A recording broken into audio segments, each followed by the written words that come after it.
40 seconds. 40 seconds is nothing. You can't even brush your teeth in 40 seconds. But somewhere around the world, someone dies by suicide every 40 seconds. And suicide, it's not a word that we're ambivalent about. Whatever your views about suicide, we all have strong feelings, whether that's despair, hopelessness, rage, anger, whether you want to call them selfish or a coward, whether you want to say that because of your religious beliefs they go to purgatory or it's a mortal sin. We all have very strong feelings about suicide. But today is World Suicide Prevention Day, and it's really important that we talk about this very emotive subject. In 2018, there were 6,507 deaths by suicide registered by the coroners in the UK alone. People between the ages of 45 and 59 have the highest rates of suicide, and 3 times as many men as women die by suicide. These deaths are not just a tragedy for the people who die by suicide. It's also a tragedy for the people that surround them, their partners, loved ones, family, friends.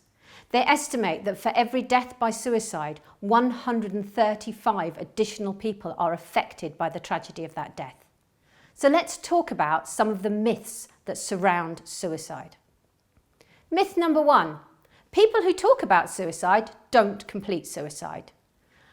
That's not true. Studies have shown that if people are talking about suicide, they are contemplating suicide.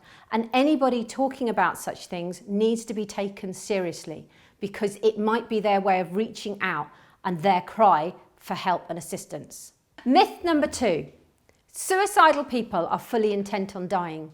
Again, studies have shown that this just isn't true. Most people with suicidal thoughts are undecided right up until the last minute. And some will choose to gamble with death by making a comment about feeling hopeless, or it'd be easier if they just didn't go on or they didn't wake up in the morning. Then they're reaching out to you. They're putting the onus on you to help them flip that coin. Myth number 3. If you ask a person about their suicidal intentions, you will encourage the person to kill themselves. That's simply not true. Asking somebody, are you having suicidal thoughts, does not make them go, do you know what? I wasn't, but now you've said it, I'm going to put it on my to-do list. But you might be the reason that actually the person who is will open up and start talking to you. Myth number 4, suicide happens without warning. Again, this has been proven not to be true. When there's a coroner's inquest into an unexplained death or a suicide, normally what happens is lots of different pieces of the jigsaw get put together, and there's the realisation that the warning signs were there.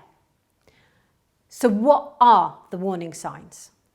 Suicide warning signs are things like hopelessness, helplessness, shame, guilt, anger or rage. If someone you know or someone you care about is showing those emotions and there are other factors contributing to this, ask them.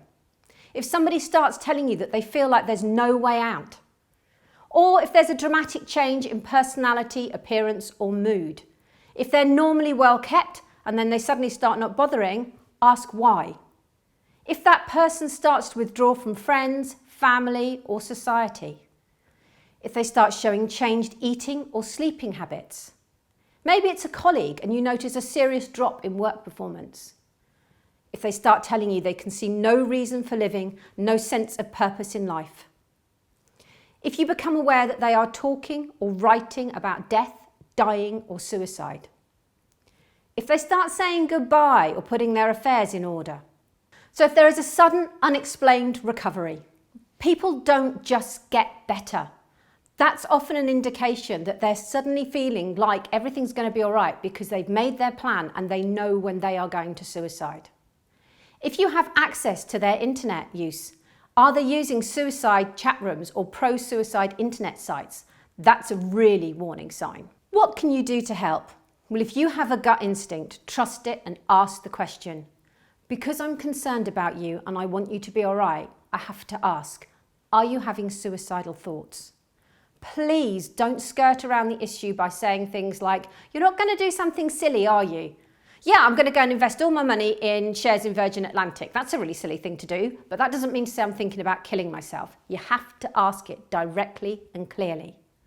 And if they do reveal thoughts of suicide, then make sure that you continue listening and ask those open questions. What, how, who, when, why. Whatever you do, please don't guilt trip them. Don't ask them to think about their family or the person who finds them, or point out that they're being selfish, because you will just add to their guilt and make it more likely that they're going to not talk and they're going to feel like they're a burden. A really useful aid to memory is to use CPR. Have they got a current plan? And if so, how and when? But it's really important, if you ask somebody, have you got a plan, that you don't promise to keep it a secret. We're not going to, are we? Somebody reveals a plan, we think they're at imminent risk of suicide. We're not going to keep that a secret.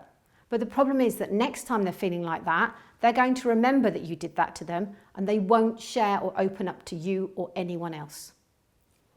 The P, prior behaviour. Have they ever felt like this before? And if so, what helped then?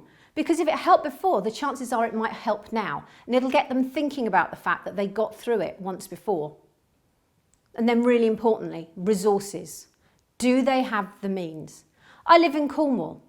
Farmers in Cornwall all have one thing, shotguns. They've always got access to the means. But somebody else might not have. However, they may have started to gather those resources, and that means they're at more imminent risk. And is there anyone else that they could talk to? There are lots and lots of people out there who can and will help. So finally, if you or someone you know are having suicidal thoughts, you aren't alone. 1 in 5 of us are going to have suicidal thoughts at some point in our lifetime. There are lots of people out there who can and will help you.